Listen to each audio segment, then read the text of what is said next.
All right, back here live at the Progressive Auto Sales Arena. Hi, everybody. David Burrows with my friend Connor Burke. And boy, oh boy, if like you want to, you go to the movies and you're like looking for the climax of the movie to finally hit. Right? We're here. I feel it. The gravity of the situation. There was a time in movies where you paid 5 cents for the movie and they called it a cliffhanger. You had to come back and pay the 5 cents to see the rest of the movie. That was like Casablanca, right? Right, all that stuff. But that's another version of what we're getting here today as the Sting play host to the Sioux Greyhounds, Connor. Sold out arena. Standing room only. Standing room only. Well, that's an attestament to the fans, but I do want to give credit where credit is due, as they say. There's quite a few Sioux Greyhound fans here, too. Yeah, I've seen a bit of white and red walking around. There's a bus out there. Yeah. Oh, yeah. I'm sure they're faithful. I could see they might have picked their spot over there. They might have. I'm sure they'll be in my section, too. Well, and why not? This is a critical game, Connor, as you know, and we'll get to the points and the standings in a moment, but first thing I think we want to do, I think we were both kind of, how do you describe, not taken aback. So the post-game press conference, which if you missed is on my Facebook, or you can go to Sarnia Sting's Facebook.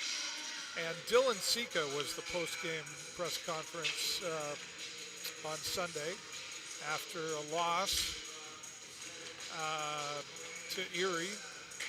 And like, you and I both saw the same game. Like there was lots of effort on both sides. Hard fought. They're hard fought from the Sting. They kept going. I didn't see them take the gas pedal off by any means. So when the press conference began, the question started with tough loss tonight, and Dylan. I look back now. I look at the replay, and right away I see the reaction on his face, and he waited and he politely said, I'm not sure that I'm going to agree with that statement categorizing this as a tough loss, because they're all tough losses. These are young teenage boys. I don't think he was making any excuses for the results. I think he's just saying they are into it, they are passionate about it, and at that age and that mindset, every loss is a tough loss. Your thoughts? You can't disagree with that. It's a good statement.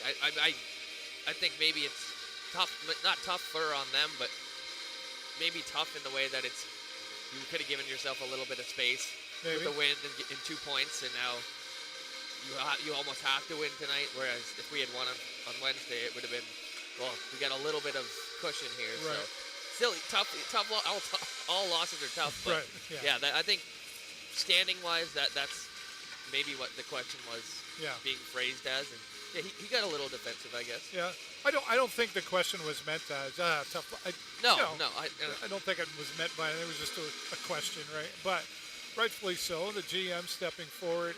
I feel like it was, and I don't know. I haven't talked to Dylan yet. And Dylan, if you happen to watch, like, we're not picking on you. I thought it was a good statement, because I feel like, and some others around the arena regularly and I have been talking, and I'm like, it's just been a different vibe this year.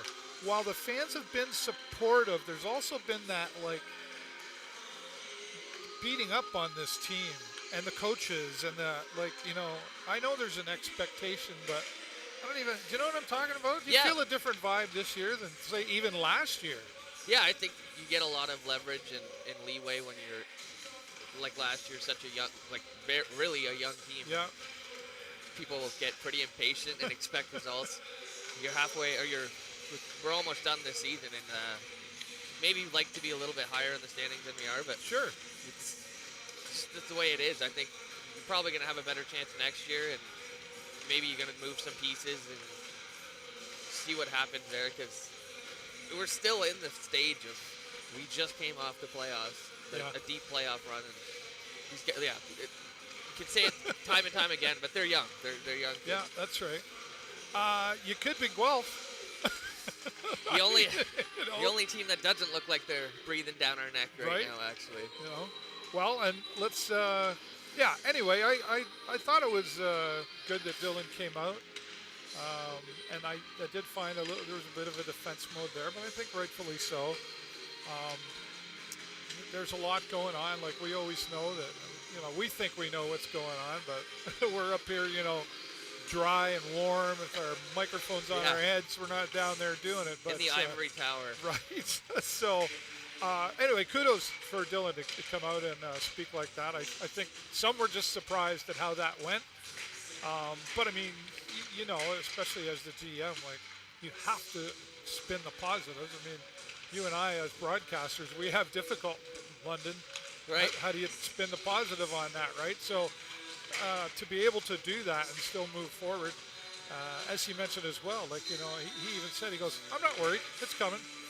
Yeah, well, nothing like cutting it right down to the wire, but, that's where we're at. And tonight, I guess, time will tell. Let's go take a look at where we are, like the Western Conference overall, right? Like I said, there's, I mean, we definitely got a win as Greyhounds are just like a point behind us, or 2 points behind us. But Owen Sound only a point behind us. And they play tonight as well. They play Guelph too, so that's a bit of an opportunity to get some points for them. So you end up getting passed maybe by Owen Sound if they win tonight, and then you're in a tough position because only 2 teams don't make it. Yeah. This is one of them that really wants to get in as well. Well, and even if we give the win already tonight, there's still a battle coming ahead. Barrie's on the list next after today, then Windsor. It's no easy points. Right. No. Yeah, they didn't throw us a bone here at the end of the regular season. Throw me a freaking bone here. Yeah, it's not happening. But it's that validation that comes out at the end of it when you do come through tonight, and then, man, if you can push past Barrie and Windsor, that confidence level that we often talk about goes way back up right before you come into the playoffs if you can pull that off, and that's a really good time to build that up. Yeah, those are top-notch teams that if you can beat them, then why not? Why can't you do it against? Well, it looks like it's going to be London or Kitchener, but yeah, definitely a huge boost for the confidence going 4 or 5 games left in the season. Yeah, right. The big finish there, folks. One of the things that Dylan did mention as well, too, that I really liked was he talked about Dalen Moses, right, and his passion. And, Dalen really showed up on Sunday for this team, and of course, I won't forget your guy, Ruslan Karimov there. He spoke on him as well, right? Right, and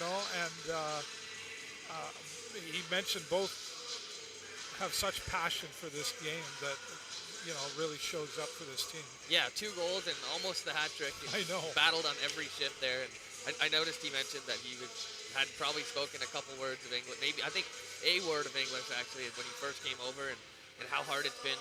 He hadn't seen his family since he's left. Right. How hard that is on a young person in a new country with a new language. Never mind a different city. Yeah. New country. With a totally different language. With everything that's going on in the world, that's got to have some effect too, I would think. I'm sure, yeah. With the war going on in Russia, you got to be worried about your family back home, certainly. Yeah. So to be able to come through and show up like he has for this Sarnia Sting Hockey Club is really quite an incredible feat, especially at that young age. More than impressive, yeah. I'd love to see it, and he's really showed up. I like Dylan mentioned that he's probably one of the more liked players in the room by everyone. He hosted one of the Super Bowl events, I guess. Oh, yeah, that's right. Very cool. Yeah, so kudos to those 2 players. Kudos to the whole team, quite honestly. Nice to see Carson Holland there as well. Yeah. It's been a while for him. Yeah, he doesn't show up in the goal section very much. When he does, you can see how much it meant to him there. Yeah. Ryan Brown was another one that seemed to really be working hard out there, but was just, we kept seeing a lot of work from him out there, and he's one that we said, you mentioned earlier in the season he had that sophomore slump, and then he seemed to come back out of it, but then he kind of went missing that consistency, I guess. Yeah, I think for sure, especially maybe even at home, actually, we don't get to see his best talent, which is his shot, and I think it might be the best on the team. It's kind of a bummer you don't get to see it more often because it's such a sniper and maybe a lack of confidence, but I'm sure he'll get back to it. Yeah, maybe. All right, well, before we carry on, let's go over to our TikTok where we're also live as well. We don't want to leave them behind. And for those of you watching on Facebook and YouTube, there's where you can follow Dav Burrows right now, but make sure you follow my friend Connor there. Okay.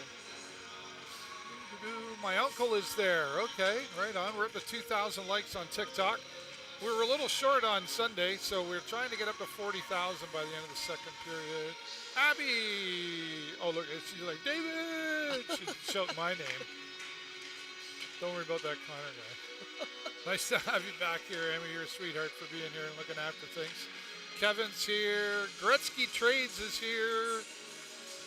Oh, we got the center heart from Abby. I'm just trying to catch up here. Got a cheer for the Sioux tonight. Oh! Tough. I was just saying nice things about Abby. You blew it. Oh, man. All right. Yeah, I know. Is that where you are? Are you in the Sioux? I can't remember. Tyler, the wheelchair goalie. Hello. Nick is back. Barry's going to win. Oh, boy, look out. I know that's where Nick is. Boy, all these traders in the chat. Go Sting. Win for Travis tonight. Okay. Yeah.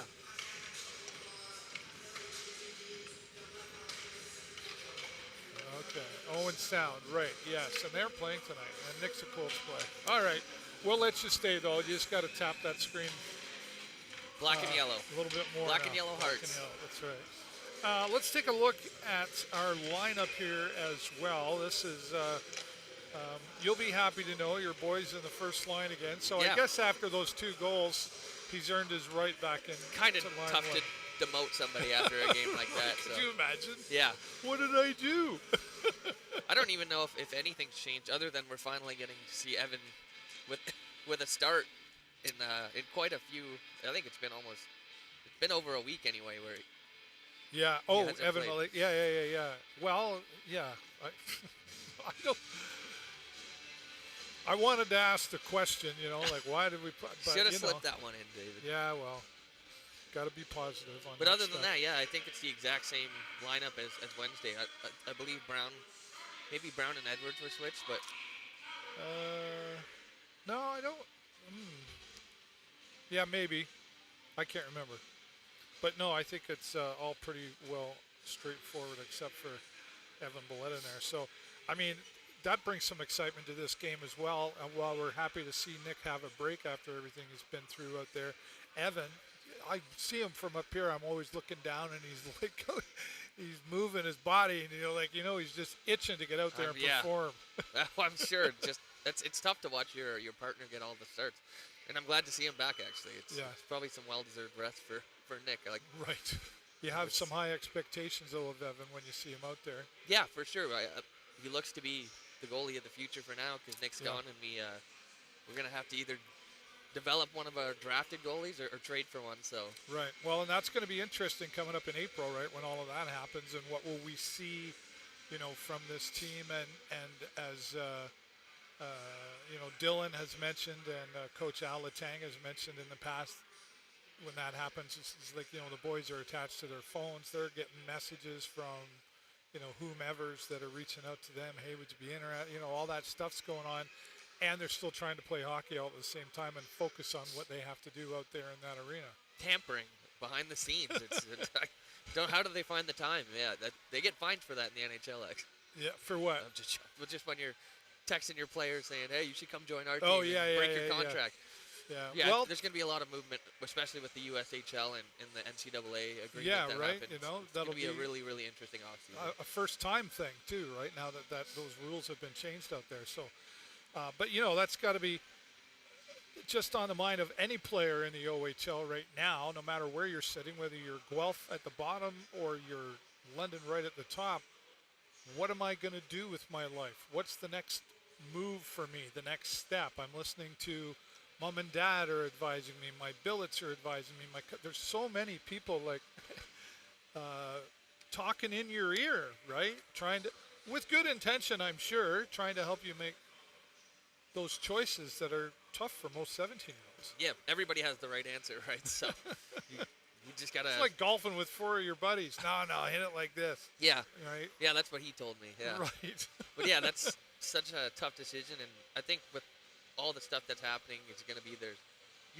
It looks to be like we're going to get a lot more teams in the league, and maybe not as much commitment, like a full 4 years in junior. Right. Maybe it might be 2, and the NHL's got their mitts involved in this. So. To be sure, yeah. And like you just mentioned there too, more teams likely coming into this league. Would you be happy to see that, or do you like the numbers where they're at? It's tough to have change, and you like the OHL as it is. But I think the more the better, the more opportunities for players to crack a lineup. And, and I think that's just breeds better hockey, probably.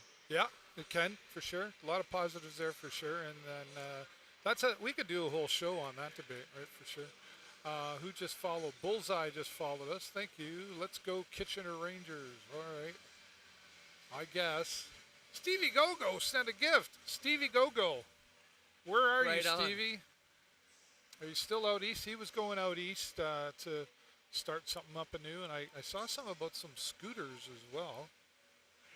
And Stevie, if I ride my motorcycle out east to see you, will you put us up? Will you feed us? Will you let us ride scooters with you? Or, I don't know, going from a What if motorcycle he's in an to RV? You're gonna go join him in the yeah, Stevie will put. We're pals. share a bed. Well, same room. Abby's tapping away out there as well. We're on our way to 4,000 already. Yeah, well, tonight, again, this is going to be an interesting game. I think it's going to be some, I don't know, where both teams are sitting, do you think we'll see some aggression out there? Or do you think it's like, you know what, it's too close, we just need to score goals? I think to start, it's probably going to be a lot of chess match hockey, and then see how far the score gets run up. But I'm sure there's going to be some frustration involved. Both of these teams are dying to make this playoffs. And fairly equal, to be honest, right? We'll see how the referees set the tone out there. It's always been said they really do. From the first period, they say, okay, this is what's going to happen, or no, that's not going to happen. It's always a wild card. I can't predict for them, and they do a tough job, so I won't say too much. Probably better that you don't. We'll keep it there. For now, anyway. Yeah, until the first period intermission when he comes up, and then you never know what's happening out there. But beep. Yeah, right? Okay, we got that ready for you. I don't know. I'm not a golfer, but, apparently you don't have to be that good to golf with the Sarnia Sting, because they've got that coming up on July 15th. They're going to be having their annual charity golf tournament, which supports the Sting Assist, which supports a whole bunch in our community. So you can go to sarniasting.com to find out more about that and how you can get involved and sign your team up. Well, I got to tell you, I've been thinking about this game all day. Like, I was doing my other stuff around the house, and then, about 1 o'clock, I sit down and I start preparing for our broadcast, and there's just so many directions it could go. And what we haven't talked about yet that I mentioned to you before we pressed play, we could see a couple of ties here. Yeah. Right? It's come down to... And we could even see a three-way tie at some point. Yeah, it's going to come down to the semantics of the game. You can't just look at it and say, oh, I've got more points, I'm making it. Probably come down to the regulation wins. Whoever played less OT games is going to slip in there. So I'd like to just another added challenge. Yeah, right. The three-way tie, though, I want to see, well, if that were to happen, I'd like to know, when was the last time that ever even happened in the OHL, when there was a three-way tie? It's a great question. I'd have to go do some research for you on that one. See how I did that? I don't have to do anything. I just bring it up, and then he's going to be all over it. Right? Encyclopedia. He'll have a good or a bad answer when he comes back, but I'll have an answer either way. And by the way, really interesting. I was talking to Terry Doyle from Your TV, and he said, yeah, they take the wins. If it was just 7 and 8 that were tied, then they'd have another game. But if it's a three-way tie, then they go by the wins in regular. Never mind. It won't be the Sting. We've had too many overtimes and shootouts. Yeah. You want every point you can get at this point. That's right. All right, well, I think we're going to wrap things up here on Facebook and YouTube. Of course, we want to give a shout-out to our friends at Hughes Intelligence Canada for allowing us to broadcast the entire season up here. Thanks to Barry and his team for their hard work and the services they provide here for Sarnia Sting as well. And thanks to Sarnia Sting for including us. It's coming into my 10th season up here, so I just kind of like, how did that even... decade. Like... Just like that. How did that happen? I still don't know how to spell sports. That's the truth. Look at that, $2,400 already on the 24.48. Just went up right before our eyes. Well, that's what happens when you have a sold-out capacity, standing room only. And I gave away 4 tickets. They're over there, so glad to be able to do that as well. But that's going to be it for now. I suspect we're going to have some interesting things to talk about when Connor comes back. If you want to stay continuous with the broadcast, you got to come over to TikTok, and I'll put that up there one more time. That's where you can find me on TikTok, where we're live, and you can also go up there and give my friend Connor a follow there as well. But as always, thanks for watching, everybody. I'm David Burrows, live from the Hughes Intelligence Canada Hockey Suite, and my dear good friend Connor Burke. 1, 2, 3, go Sting, go!